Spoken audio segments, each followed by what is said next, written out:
The battle between Metatron's forces and Lord Asriel's forces ultimately boils down to the human struggle for free will. Metatron and his minions in the church want to control human destiny and enforce their rules on all the conscious beings of all the worlds. Lord Asriel and his forces want to create a world in which free will is protected, a world in which all thinking beings are allowed to choose the course of their own lives. In the Judeo-Christian tradition, grace is the sanctification God grants to some people. Like Adam and Eve, who exist in a state of grace before the fall, Lyra exists in a state of grace until Lord Asriel's battle. She reads the alethiometer with the help of grace until Lord Asriel's battle is won and Lyra realizes that she is in love with Will. After Lyra grows up, she has to learn how to read the alethiometer like everyone else. This is because free will has triumphed over destiny. Because Lyra grew up, started craving knowledge, people gained the right to decide how they want to live. In Pullman's world, this right is very desirable, but it does mean that everyone has to live without grace and without the comfort and protection of a higher power.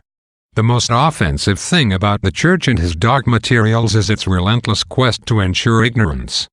Beginning with Adam and Eve and the forbidden tree of knowledge, God and the church have sought to prevent people from becoming free-thinking adults by trying to restrict knowledge. When Adam and Eve defied God and took from the tree, they abandoned the state of innocence and became free adults who suffered and toiled, but who at least thought for themselves. For some characters in Pullman's trilogy, like Lord Asriel, the witches, and the Malfa, Adam and Eve's fall was the beginning of good in the world. For the authorities of the church, the fall signaled the ruin of humanity. The church would have preferred it if people dwelled in the state of innocent ignorance forever. Lord Asriel and his compatriots staged their rebellion to ensure that everyone has the right to attain knowledge and become a free-thinking adult. Metaphorically, the first human sexual encounter occurred when Eve told Adam to eat from the fruit of the tree of knowledge. From the very beginning, then, sex and knowledge have been intertwined.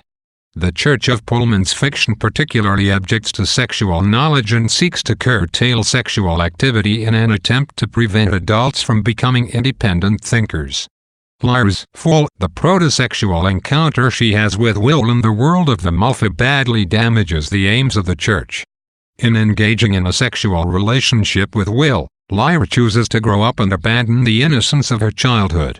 Because Lyra's destiny is to put an end to all destiny, her choice to express physically her love for Will restores dust to the world and ensures that the church will be defeated. After Lyra's decision, everyone will have the right to mature and make independent decisions without fearing the censure of the church. The narrator makes repeated references to Lyra's destiny, a fate that is unknown to Lyra herself.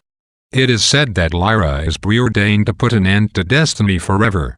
The main struggle in the trilogy occurs between the forces of the church, who want destiny to exist, and the forces of people like Lord Asriel, who want to eliminate destiny and allow people to control their own lives. This conflict is not just about freedom and knowledge, it's about the right to live without fate, to be in control of every moment of your life. In Pullman's trilogy, a fundamental difference exists between innocence and experience. Here Pullman clearly speaks to William Blake's Songs of Innocence and Experience, which he regards as a huge influence on his work. Innocence is the stage of Adam and Eve before they leave the garden, and, in Lyra's world, of children whose demons haven't settled. Dust is not attracted to innocence in the same way that it is to experience. In Lord Asriel's photographs, it seems that dust accumulates only around adults, not around children. Dust is the physical manifestation of human consciousness, and children aren't thought to be conscious beings in the same way adults are. They are usually not allowed to make decisions about their own lives, but they are also spared the pains and responsibilities that come with adulthood. Like dust, specters aren't attracted to pristine little souls that live without pain or responsibility. Both cluster around the experienced soul. Children, because they are innocent, are thought to have almost no souls at all. It is experience, both good and bad, that forges a human soul. The Church of Pullman's novels loathes physical pleasure above all else. The monks, nuns, and priests of the church live without pleasure and condemn those who choose less austere lives. Mary Malone eventually leaves the church when she realizes that denying herself physical pleasure serves nobody and prevents her from experiencing life fully. The witches are said to live their lives more fully because they revel in physical experience. They sense air passing over their bodies and the light of the stars and the glow of the aurora borealis in ways humans cannot. The kind of pleasure that the witches take from the physical world makes the church condemn them.